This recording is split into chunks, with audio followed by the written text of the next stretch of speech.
এখন আমরা জানবো ডিসঅর্ডার অফ রেসপিরেটরি সিস্টেম, অর্থাৎ রেসপিরেটরি সিস্টেমে কী কী সমস্যা আমাদের তৈরি হতে পারে। তো রেসপিরেটরি সিস্টেমের সমস্যা হলে আমাদের কী হয়, ব্রিদিংয়ের সমস্যা, অর্থাৎ ইনহেলেশন এবং এক্সপিরেশনের সমস্যাটা দাঁড়িয়ে যায়। তো প্রথমে আসছে আমাদের অ্যাসমা, যেটাকে আমরা বলি হাঁপানি। অ্যাসমাতে কি হয়, আমাদের যে ব্রঙ্কাই বা ব্রঙ্কিওল রয়েছে, আমাদের ব্রঙ্কাই বা ব্রঙ্কিওল রয়েছে, সেগুলো যখন কী হয়ে যায়, ইনফ্লামেশন হয় কার দ্বারা, এবং হুইজিং মানে এখানে কফ, বেশি পরিমাণে কফ বা মিউকাস জমা হয়ে যাওয়ার ফলে এবার মিউকাসটা কখন জমা হচ্ছে, যখন আমাদের তোমার ইনফ্লামেশন হচ্ছে, অর্থাৎ প্রদাহ হচ্ছে, কোন ব্যাকটেরিয়াল ইনফেকশন বা ফাঙ্গাল ইনফেকশন বা কোন ভাইরাল ইনফেকশন, কোন ইনফেকশন হচ্ছে, তখন সেখানে আমাদের কী হচ্ছে, ব্রঙ্কাইল এবং ব্রঙ্কিওলের সাইজটা এরকম শ্রিঙ্কেজ হয়ে যাওয়ার ফলে, ছোট হয়ে যাওয়ার ফলে আমাদের এয়ার প্যাসেজটা শর্ট হয়ে যাওয়ার জন্য আমাদের ব্রিদিং সমস্যা হয়। সেটা বলা হচ্ছে অ্যাসমা বা হাঁপানি। এটা দূর করার জন্য আমরা কি করি, আমরা ইনহেলার ইউজ করে থাকি। ইনহেলারের কেমিক্যাল কম্পাউন্ড কি, ইনহেলার হচ্ছে একটা ব্রঙ্কিও ডায়ালেটর, অর্থাৎ এই ব্রঙ্কাসের মধ্যে যে শ্রিঙ্কেজ হয়ে গেল, সেই শ্রিঙ্কেজটাকে আবার বড় করে দিয়ে এয়ার প্যাসেজটাকে ঠিক রাখবে। তার কেমিক্যাল কম্পাউন্ড হচ্ছে অ্যালবুটিরল। is a bronchodilator made up of albuterol sulfate এবং several inactive ingredients like propellants, preservatives and buffering agents. The albuterol sulfate হচ্ছে কি করে, আমাদের ব্রঙ্কোডাইলেটর এবং আমাদের তোমার যে stimulating beta 2 adrenergic receptor causing airway muscle relax. তাহলে অ্যালবুটেরল যেটা inhaler chemical component albuterol sulphate, সেটা আমাদের বিটা 2 অ্যাড্রেনার্জিক রিসেপ্টরকে অ্যাক্টিভেট করে, যার ফলে ব্রঙ্কায়ের মাসলগুলো রিল্যাক্স হয়। এছাড়া হচ্ছে এমফাইসিমা হচ্ছে যখন আমার লাংসের মধ্যে অ্যালভিওলার মধ্যে কোনো ক্ষতিগ্রস্ত হবে, অ্যালভিওলারগুলো যখন শেপ চেঞ্জ হয়ে যাবে বা অ্যালভিওলারগুলো যখন ক্ষতিগ্রস্ত হবে, তখন আমাদের এক ধরনের রেসপিরেটরি ডিজিজ হয়, সেটাকে আমরা বলছি তোমার এমফাইসিমা বলা হয়ে থাকে। এটা এক ধরনের কি সিওপিডি মানে chronic obstructive pulmonary disorder, a chronic disorder in which alveolar walls are damaged due to which respiratory surface is decrease. One of the major cause cigarette smoke করার জন্য আমাদের অ্যালভিওলার মধ্যে নর্মাল অ্যালভিওলার, কিন্তু এখানে alveolar ওয়ালগুলো breakdown হওয়ার ফলে কী হয়েছে, এর মধ্যে গ্যাসিয়াস এক্সচেঞ্জটা আর ঠিকঠাক হবে না, সেটাকে আমরা বলছি এমফাইসিমা। এবং অকুপেশনাল রেসপিরেটরি ডিজিজ, অকুপেশনাল মানে মানুষ বিভিন্ন জায়গায় কাজ করে, বিশেষ করে যেগুলো গ্রিন্ডিং ইন্ডাস্ট্রি, যেখানে কোনো একটা বড় টুকরোকে ভেঙে ভেঙে ছোটো ছোটো করা হয় বা কোনো কিছু ক্লিনিং করা হয়, সেই সমস্ত ইন্ডাস্ট্রিগুলোতে কাজ করার ফলে আমাদের লাংসের মধ্যে বিভিন্ন টক্সিক মেটেরিয়াল জমা হয়ে লাংসগুলোকে ব্লকেজ করে দিচ্ছে। যেমন ধরেন একটা এক্সাম্পল, কোল ইন্ডাস্ট্রিতে কোল ওয়ার্কার্সদের কী হয়,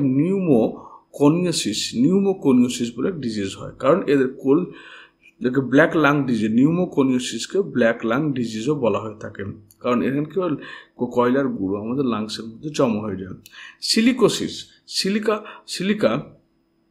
সিলিকা মানে বিভিন্ন পাথর ভাঙা বা এই সমস্ত কাজ, মাইনিংয়ের কাজগুলোতে কী হয়, প্রচুর সিলিকা বেরোয়। এই সিলিকাগুলো এয়ারের মাধ্যমে লাংসের মধ্যে জমা হয়, যার ফলে যে ডিজিজটা হয় তাকে সিলিকোসিস বলা হয়।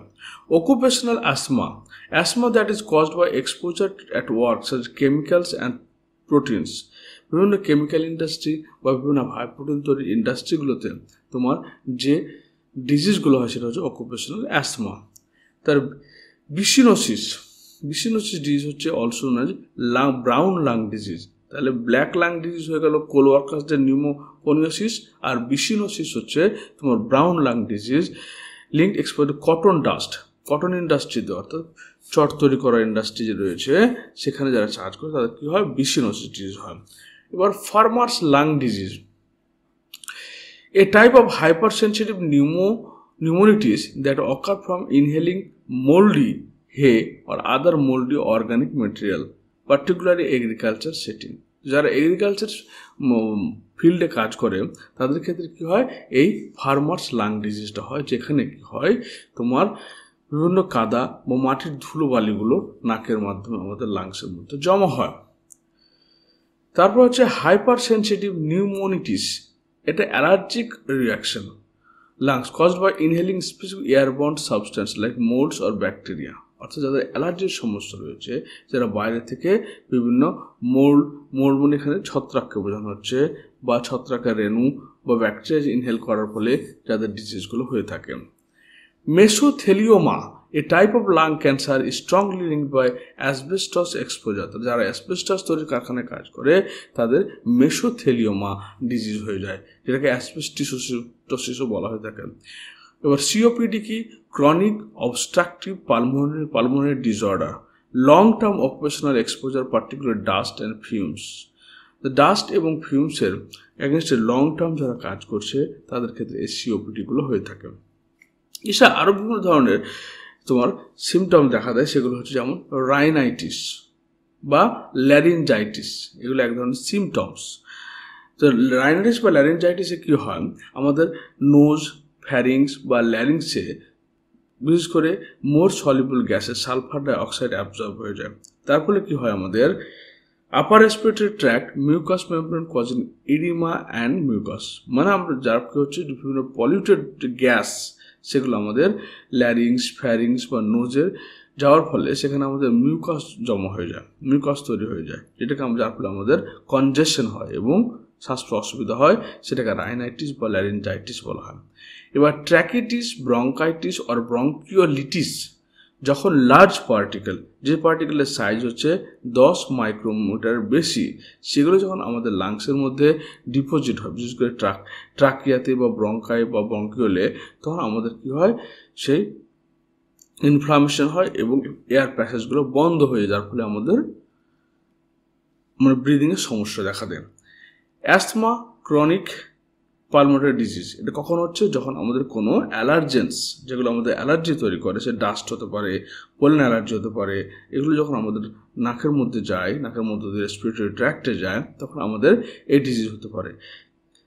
ক্যান্সার, বিভিন্ন ধরনের কার্সিনোজেন, যেমন তোমার এখানে কোল ডাস্ট হতে পারে, অ্যাসবেস্টস হতে পারে, আবার তোমার বিভিন্ন ফাইবার হতে পারে, প্রোটিন ডাস্ট হতে পারে, এগুলো যখন আমাদের লাংসের মধ্যে যায়, বা নিকোটিন হতে পারে সিগারেট স্মোকিং এর জন্য, বা তোমার হচ্ছে খৈনি খাওয়ার জন্য, তখন সেখানে কি হচ্ছে, তোমার এই ক্যান্সার হয়, অর্থাৎ লাংসের সেলগুলো আনকন্ট্রোল গ্রোথ হতে শুরু করে, তখন সেটাকে আমরা বলি লাংস ক্যান্সার।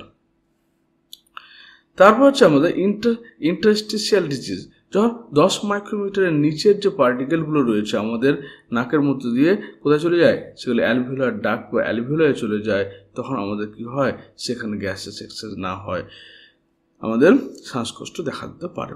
তো এই সমস্ত কারণগুলোতে আমাদের বিভিন্ন ধরনের লাংসের ডিজিজ হতে পারে।